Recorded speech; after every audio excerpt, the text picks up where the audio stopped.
Es un déspota millonario sostenido por la clase trabajadora. Es un machista condenado que gana en plena ola feminista. Es el cortocircuito que mantiene bloqueados a demócratas y progresistas desde hace 8 años. Soy Juan Luis Sánchez. Hoy en Un Tema al Día, la izquierda en bucle con Donald Trump.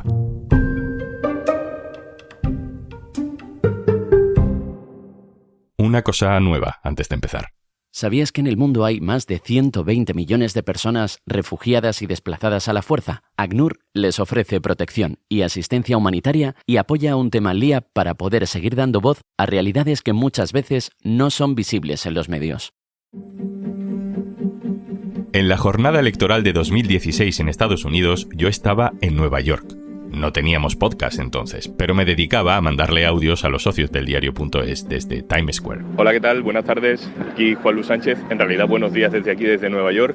Estamos en el sur de Manhattan siguiendo la jornada electoral que enfrenta a Clinton y a Trump. Hoy tendremos la gran conclusión de las dos Américas que se enfrentan, que Trump ha puesto frente al espejo a mucha gente que creía que con Obama se habían alcanzado unas cuotas de tolerancia y de construcción democrática que ahora están en entredicho, y que los resultados y los detalles te los vamos a contar con Íñigo Sáez de Ugarte, que también está aquí en Estados Unidos, y con el resto de compañeros que están en la redacción en Madrid, en el diario.es. Un abrazo.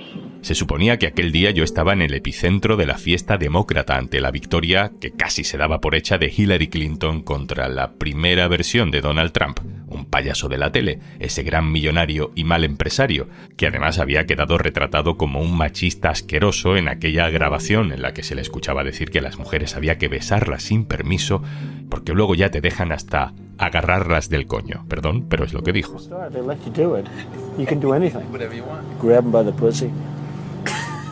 Aquella noche de 2016, sin embargo, no hubo ninguna fiesta demócrata en Nueva York. Sobre el Empire State se estaban proyectando los resultados. No se me olvida esa imagen, ya la noche cerrada, la gente triste en los bares modernos de Manhattan y la cara de Donald Trump sobre la fachada del rascacielos más famoso del mundo. Había ganado las elecciones. Aquello fue un shock, un trauma. Para el Partido Demócrata en particular y para los progresistas de todo el mundo. ¿Cómo podía ser? ¿Por qué ha ganado Trump? ¿Qué han hecho mal los demócratas? Debe ser culpa de los bulos, si no, no tiene explicación. Han pasado 8 años y la izquierda mundial sigue atrapada en ese mismo bucle. Trump sí perdió en 2020, pero no ha desaparecido de la política en todo este tiempo, y su versión más radical acaba de ganar las elecciones de nuevo. Su ejemplo, además, se ha contagiado a otros líderes en América Latina, en Europa, en España. Y los liberales, los progresistas, la izquierda en todo el mundo, sigue sin saber muy bien cómo reaccionar. Íñigo Sáez de Ugarte, hola. Hola. Íñigo, tú también estabas en aquella cobertura de 2016 de las elecciones en Estados Unidos y tengo la sensación de que ahora en 2024 estamos metidos en los mismos argumentos de hace 8 años. No tenemos muchas conclusiones nuevas de por qué Trump gana las elecciones. ¿El Partido Demócrata ha hecho alguna reflexión, algún cambio importante para que esto no volviera a pasar? Bueno, el Partido Demócrata está ahora en una situación de shock total, que es la misma en la que estaba en 2016 después de la derrota de Hillary Clinton. Y están incluso peor porque ha habido un espejismo, el espejismo de Kamala Harris, ¿no? Fue una campaña similar a la de Clinton de hace 8 años, ¿no?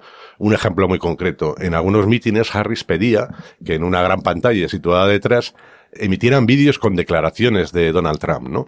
Declaraciones absolutamente reaccionarias, salvajes, brutales, insultantes. Pero aún así, aunque eso pueda motivar a tus bases, y al igual que Clinton cometió el mismo error, que es apostarlo todo a una especie de referéndum sobre Trump para destacar el peligro que supone para la democracia. Y esa estrategia fracasó hace 8 años y ha vuelto a fracasar ahora.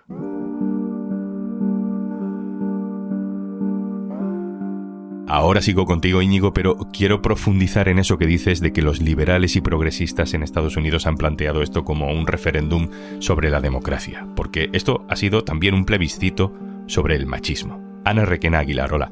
Hola, ¿qué tal? Ana, has estado también estos días de campaña en Estados Unidos, pero es una tendencia que estamos viendo en otros países. Es como si la fuerza transformadora del feminismo volviera a perder contra la fuerza reaccionaria del machismo. Bueno, sabemos que siempre son ahí como placas tectónicas que chocan y que luchan por superponerse. En el caso de Trump, además, es discurso y es la manera en la que él mismo encarna esa figura de macho alfa, porque además hay que recordar que Trump está condenado por abuso sexual. Yo creo que Trump y otros, ¿no?, líderes de la extrema derecha en el mundo utilizan lo que hay quien ha llamado como estrategia bro, ¿no? Estrategia bro, o van por el voto macho, ¿no? Y es interesante porque yo creo que podemos quedarnos, y quizás esté siendo también nuestro error, en el análisis, ¿no? Decir que, bueno, que todo el mundo son machistas, ¿no? Y que, bueno, estamos cabreadas porque esa gente, ¿no?, esté votando a esos líderes, ¿no?, a pesar o precisamente por esas ideas. Pero creo que estaría bien que analizáramos en qué consiste esa estrategia bro, entre comillas, ¿no? Y qué ofrece a tanta gente, especialmente a tantos hombres, para que la sigan. Cuéntame más, ¿qué es esto de la estrategia bro de políticos como Donald Trump? Yo creo que tiene que ver un poco con esa idea de decir, oye, ¿no?, frente a las marchas de mujeres, a los avances del feminismo, de los derechos LGTB, bueno, los hombres no tenéis ese 8M, no tenéis esos grupos de mujeres, no tenéis esa alegría por el avance, pero tenéis a vuestros hermanos, tenéis a vuestros bros que os comprenden, que validan vuestros malestares, que saben, ¿no?, que tenéis problemas, como una especie de lugar seguro en el que esos hombres sienten que se les va a tener en cuenta y que se les está prometiendo que van a poder cumplir con lo que se espera de ellos como hombres, ¿no? En ese papel un poco de proveer, de sostener, de ser el pilar de una familia, de ganar el dinero, ¿no?, frente a los otros que pretenden quitarle el trabajo, pretenden quitarle esa seguridad económica. Entonces es curioso porque, claro, las propuestas políticas concretas de estos líderes luego van muy en contra de los intereses de muchos de esos grupos de hombres. Pero yo creo que quizá no va tanto de coherencia intelectual o moral como de algo emocional, porque está claro que es mucho más fácil apostar por algo que te da alivio y seguridad emocional en lo que ya conoces, en los roles que ya conoces, en el mundo que ya conoces, que, bueno, pues sumarte a lo mejor a unas ideas que te hacen replantearte todo, que te hacen replantearte quién eres, que te hacen replantearte, pues, qué es la familia, cómo te relacionas con las mujeres, cómo debe organizarse la sociedad, las empresas, cuál es tu lugar en el mundo. Pero entonces, Ana, y sé que esto es una pregunta injusta para el feminismo, ¿qué queda? ¿La resignación? ¿La moderación del feminismo para no asustar? ¿Cuál puede ser la reacción ante esta reacción?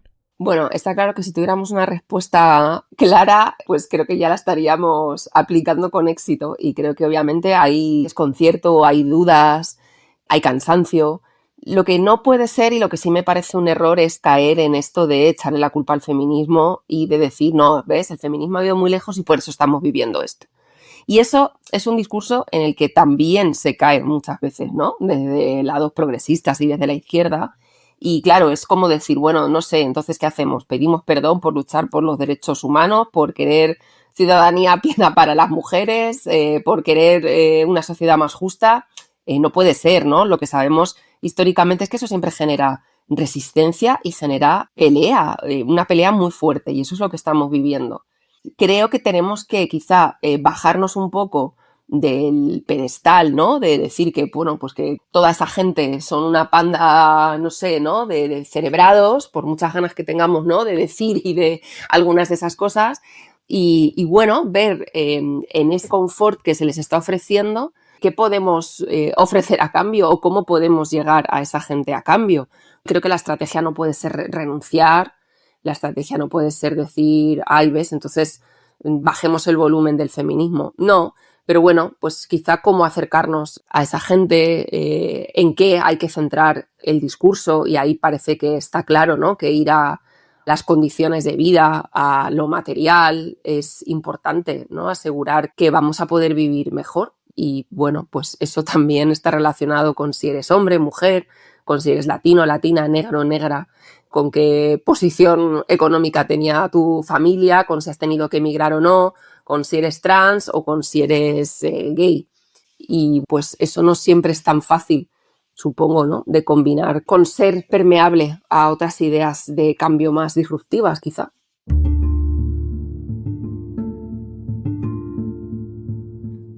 Ana Requena Aguilar, redactora jefa de género del diario.es. Muchas gracias. Gracias. Íñigo Saetugarte, vuelvo contigo. Fíjate que Ana ya mencionaba las condiciones materiales, la parte más económica, como vehículo casi de acompañamiento o vinculado a causas como el feminismo, ¿no? ¿Alguien, desde una perspectiva mínimamente progresista, más allá del Partido Demócrata al menos, hace alguna reflexión autocrítica sobre las políticas demócratas o seguimos diciendo como hace 8 años que la culpa es de las fake news y de Facebook? Sí, bueno, el New York Times saca un artículo con, dicen, opiniones de 200 votantes, o sea, un número excepcional para un solo artículo, y la conclusión que sacan es que los votantes estaban más preocupados por pagar el alquiler y otros gastos que por el futuro de la democracia. Bueno, tú puedes llamarles egoístas, decir que están ciegos, pero realmente cuando son gente que está en el límite de sus posibilidades económicas, que no están en la pobreza, pero que no se pueden despistar, cuando les llega el asalto de la inflación, pues pasan a estar extremadamente preocupados por su situación económica, ¿no? Y hay cosas que, incluso con independencia de tu mensaje económico, vas a sufrir, porque la inflación castiga muchísimo la credibilidad de los gobiernos, porque hay muy pocas formas en que un gobierno puede responder a esa inflación. Y entonces, claro, el partido en el poder paga un precio en las urnas. Ocurre siempre. Pero no es una contradicción que Trump, que además ya ha gobernado, encarne ese malestar popular, Íñigo. ¿No debería ser el Partido Demócrata el que diera soluciones materiales a ese problema, que estuviera más conectado con esa realidad popular? Bueno, esa es la crítica que hizo Bernie Sanders, el senador de Vermont, que fue reelegido y que por lo demás se ha hecho en un montón de ocasiones desde el 2016, en los últimos 8 años, ¿no?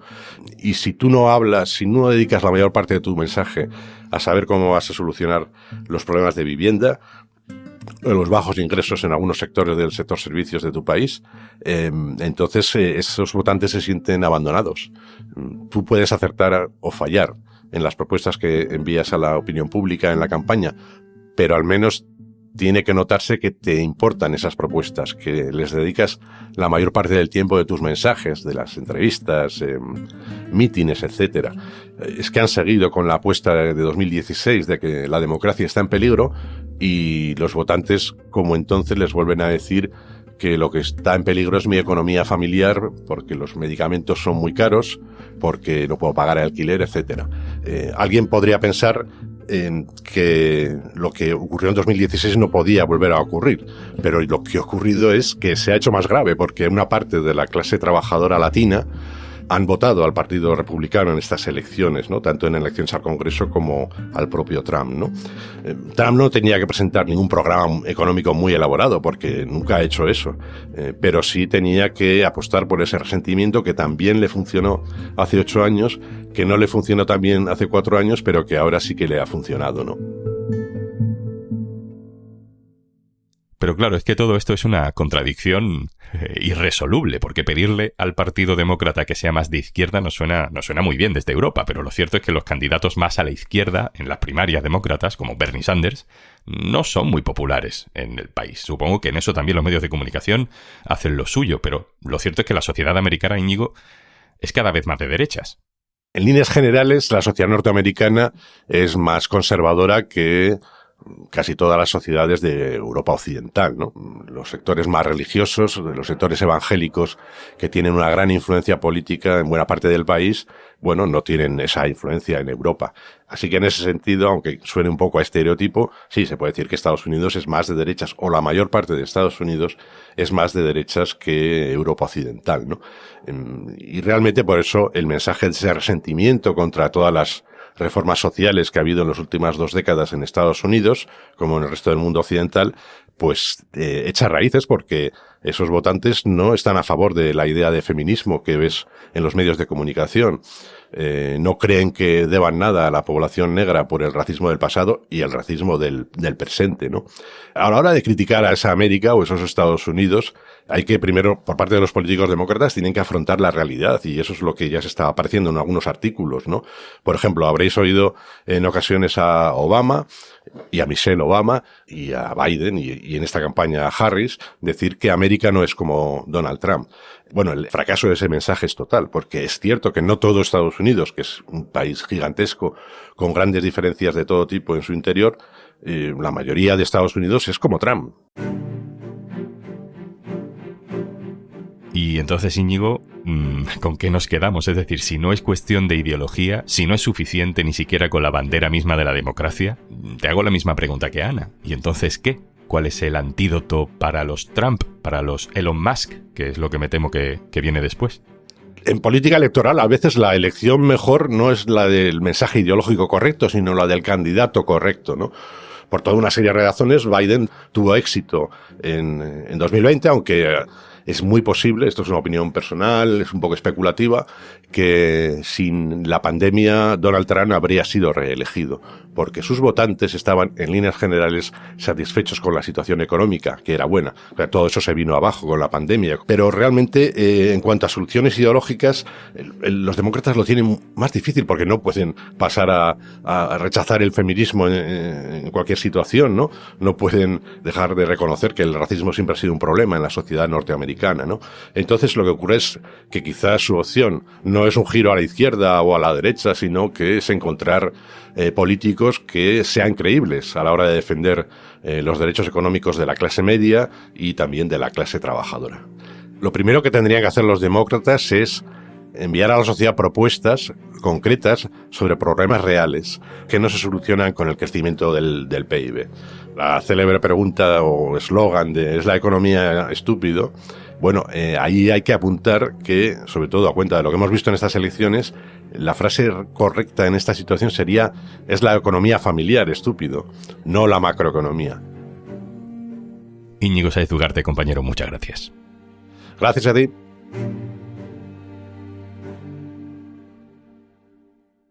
Y antes de marcharnos... En el mundo hay más de 120 millones de personas refugiadas y desplazadas que han tenido que huir a causa de la guerra, la violencia y la persecución, el equivalente a la población de Japón. ACNUR, la Agencia de la ONU para los Refugiados, está presente en 137 países, ofreciéndoles asistencia y protección a estos millones de personas que lo han dejado todo atrás. Tú también puedes colaborar en conlosrefugiados.com. Esto es Un Tema al Día, el podcast del diario.es. Si te gusta lo que hacemos, necesitamos tu apoyo. Hazte socio, hazte socia del diario.es en el diario.es/socio. El podcast lo producen Carmen Ibáñez, Marcos García Santonja e Izaskun Pérez. El montaje es de Pedro Nogales. Yo soy Juan Luis Sánchez. Mañana, otro tema.